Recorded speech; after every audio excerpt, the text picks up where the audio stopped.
When we're looking at suffering, it made me think that really, do you remember how on BBC at the end of programmes they sometimes say, if you have been affected by any of the issues? And I thought, well, maybe we should say something similar to that, because, any of the issues raised in this programme, further help is available from the living God and his people here in this place.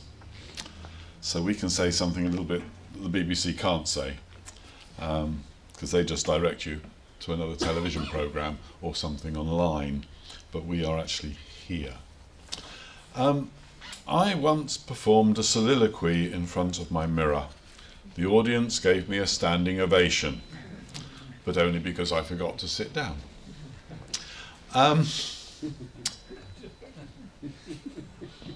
To be or not to be? That is the question. Whether 'tis nobler in the mind to suffer the slings and arrows of outrageous fortune, or to take arms against a sea of troubles, and by opposing end them. Probably one of the most famous soliloquies in the world. Some of you may even remember learning it at school. Well, a while ago, various actors gave their own interpretation at an event, and some of you may have seen it. This is somebody commenting on it. I understand the art of speaking. To be or not to be. Or. To be or not to be. Because it's the choice. Try this. To be or not to be, that is the question. No, to be or... Calm down, right? It's simple. Or... To be or not to be, that is the question. In my view, every interpretation is correct because each actor approaches it from their own perspective based on their own understanding of the story and the character. They choose which key point they want the audience to pay more attention to. No, idiots. To be or not to be, that is the question. To be or not to be, that is the question. Okay, so now it's your turn. How would you interpret this? Okay. To be or not to be.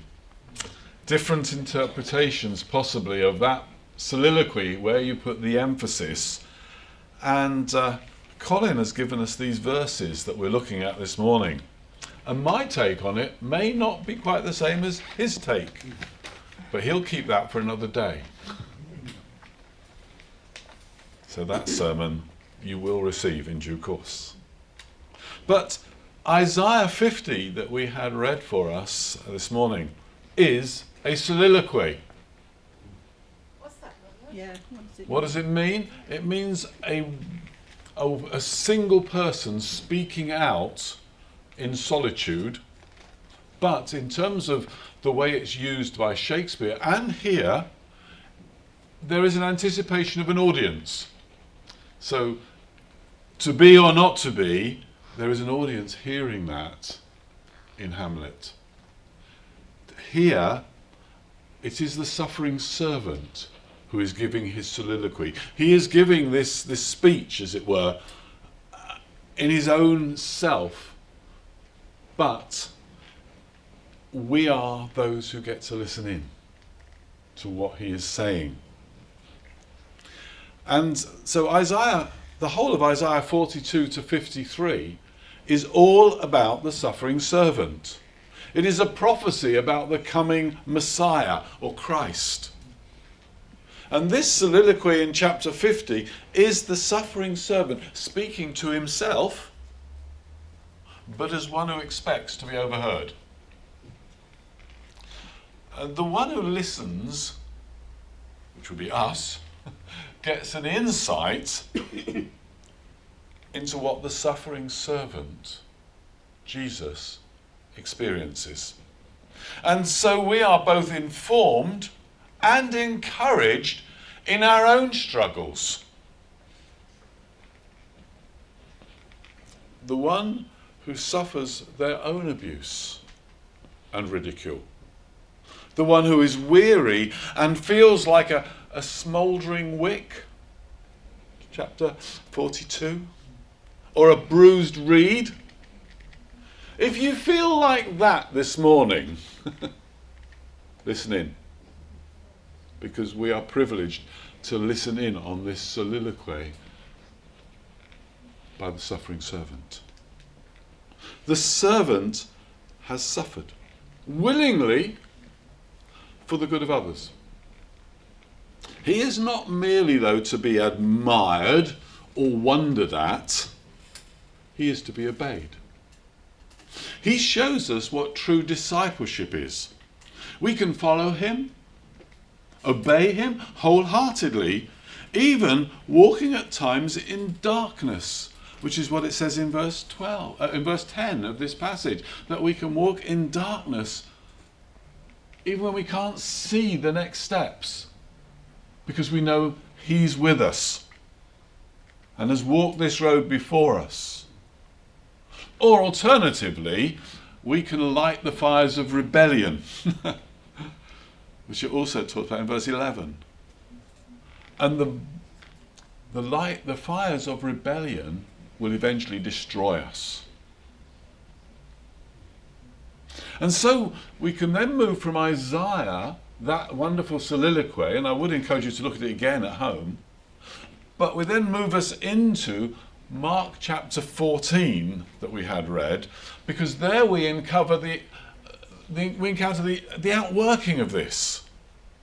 We see Jesus, the suffering servant, in the Garden of Gethsemane.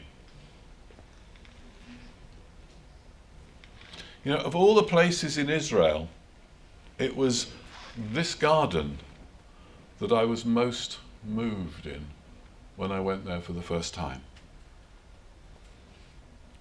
Some of those trees, you know, an olive tree, and you can see a little bit of it here. You see those sort of new branches that have come out. This bit of the tree, it could be 2,000 years old. And when it dies back and it gets cut back, new bits of the tree will just grow up out of the old tree. So when you're walking around the Garden of Gethsemane, you're thinking, you know, the Romans destroyed all the trees in Jerusalem, but you don't kill an olive tree like that.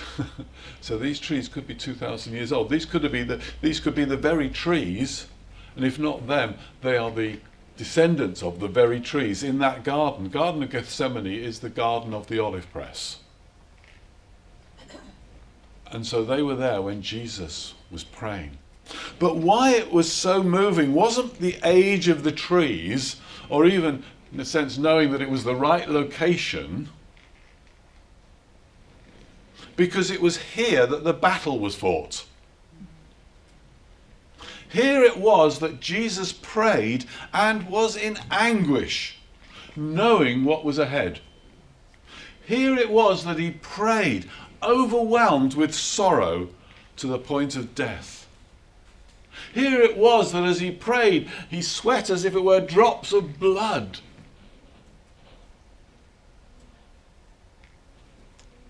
It was here that he came to the point of saying to the Father, "Not my will, but yours be done." It was here that he came to the point of thinking, for the sake of Stuart, I'm going through this. For the sake of Martin, I'm going through this. For the sake of a future birthday girl, I'm going through this. That's where the battle was fought.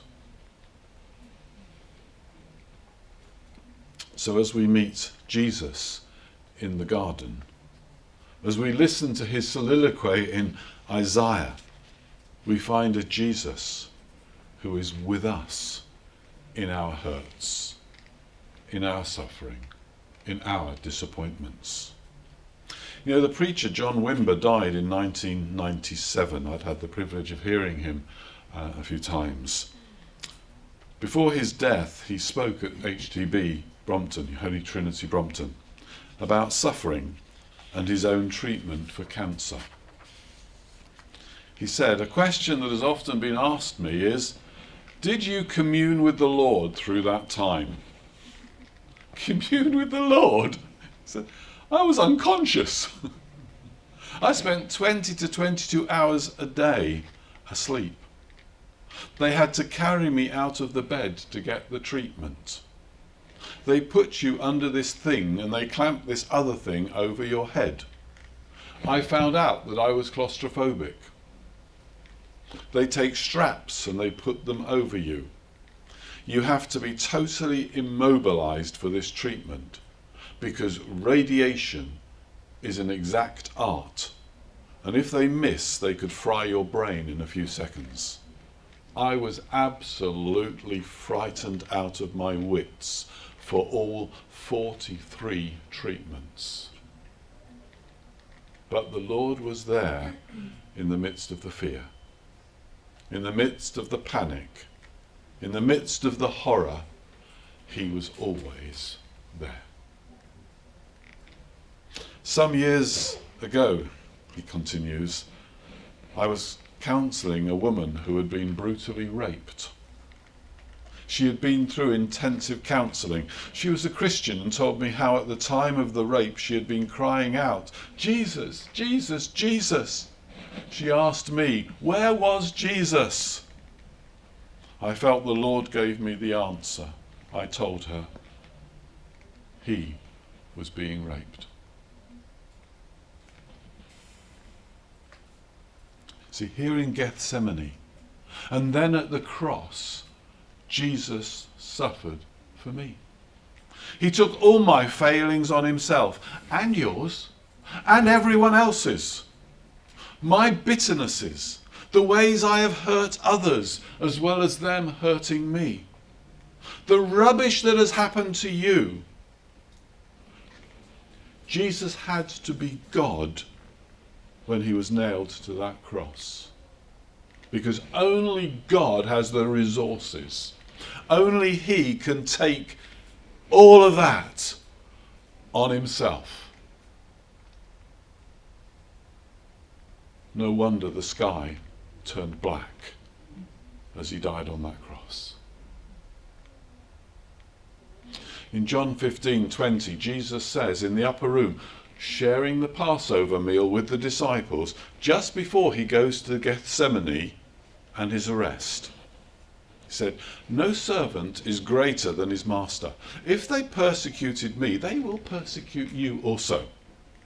In the Sermon on the Mount, also known as the Sermon of the Kingdom, where the king teaches his disciples, his subjects, how things are going to be in his kingdom, Jesus said, "Blessed are you when people insult you, persecute you, and falsely say all kinds of evil against you because of me. Rejoice and be glad, because great is your reward in heaven. For in the same way they persecuted the prophets who were before you." Now, please don't get me wrong. We are not called to go looking for trouble in some masochistic sort of way. You know, as long as people are treating me badly, then I know I'm all right. That's not what this is about. The persecution Jesus speaks of is because of righteousness. He suffered for you and me. When he suffered, it was for my sin and for the sin of those who have hurt me. We've heard this morning about Nigeria.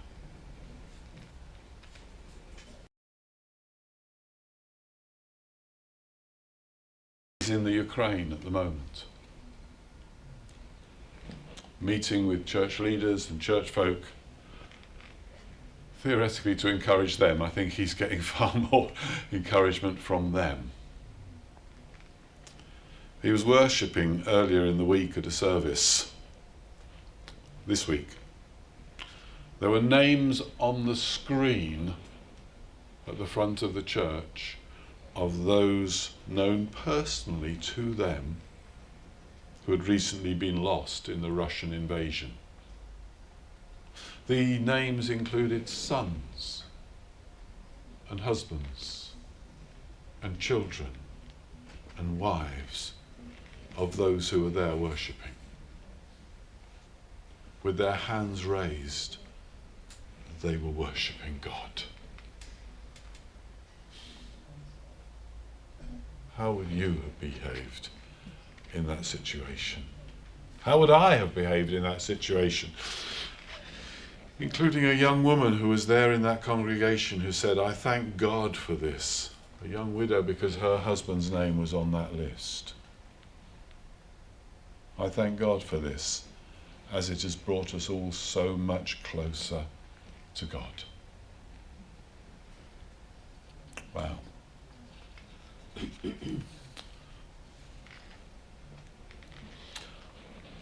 Some years ago now, I was in South Africa when apartheid was still in place, and I was due to speak at a mine, and queuing up outside, waiting to go in and talking to some of the people. I was suddenly aware of this very big black guy beside me, and I looked up at him, and he introduced himself and said, "I'm Nelson."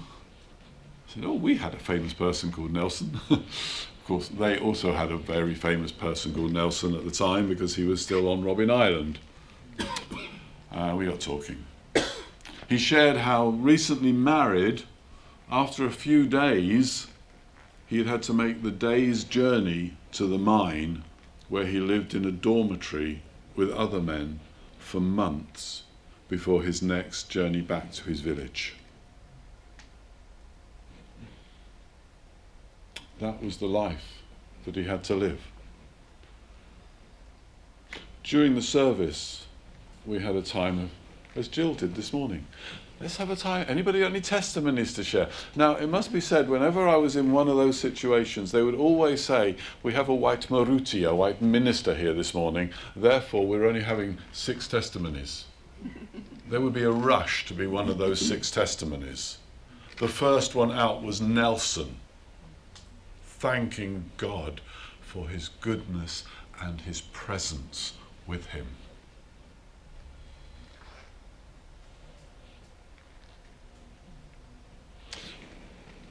But what about suffering that is not for righteousness?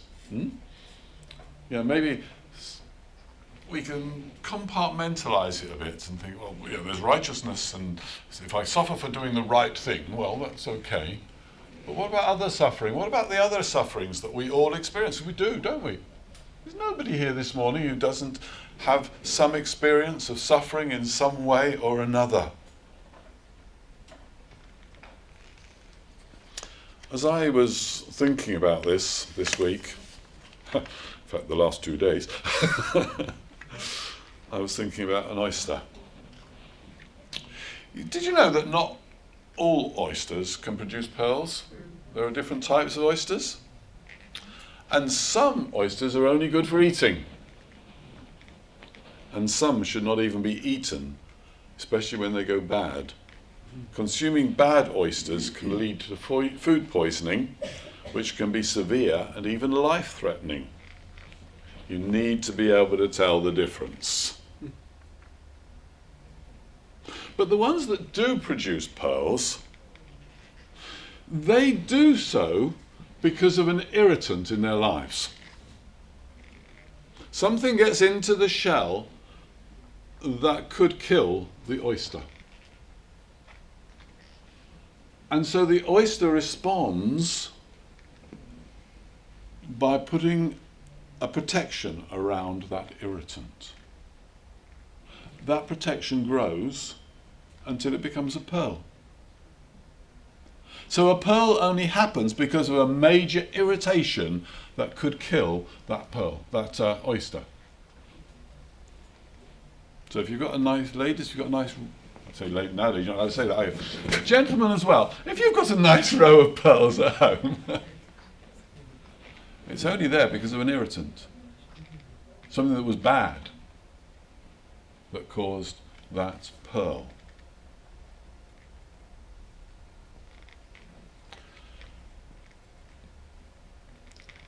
It is how we react to persecutions. It is how we react to irritants, to suffering, that will produce pearls in our lives. Or not. Personal story, try and be quick. I had a motorbike accident when I was 20. I went off the road into a tree and I broke both my wrists, my elbow and my jaw through in 2 places because I had an open face helmet on. I was unconscious, the ambulance took me to hospital and I was sent home. The hospital decided it was just bruises and I was banged up a bit. With the consequence that I was in agony for several days before the local doctor realised all the things that had gone wrong, and I was taken to the hospital, where this time they sought to put me right, but they put the wrong sort of plasters on my arms because they didn't recognise they were scaphoid fractures. So I continued to have a few more days before they cut those off and put the right ones on. I was in the right place for a pity party. Anybody ever been there? And I had people coming in from work, because in those days I worked for the John Lewis Partnership, and I had people coming in from work saying, "You ought to sue the hospital." Well, another visitor who came to visit me in the hospital gave me a book to read. It was The Miracle on the River Kwai. Now, most of us will have seen the film The Bridge on the River Kwai, the story of the Burmese railway being built by Japanese prisoners of war. Well, Miracle on the River Kwai is the true story of one of the young officers, Ernest Graham, who was in one of those camps. He had to work on the Burmese railway. It's just recently been re-released as To End All Wars. So it's now a film you can watch. But the book has also been re-released with the same title on it, To End All Wars. The soldiers in the Japanese POW camp were abused horrifically. Yet, one of the soldiers had a Bible. And at first, nobody wanted to know. But then they did.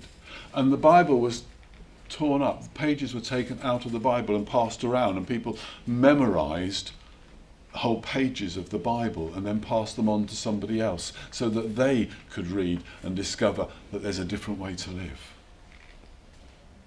That they could have a relationship with God, even in the midst of all of that. When the Americans eventually liberated them, the GIs were going to find and slaughter the Japanese guards who had ran off into the jungle. It was the prisoners who stopped it happening. They had discovered forgiveness and passed it on. Here was a pearl of great price.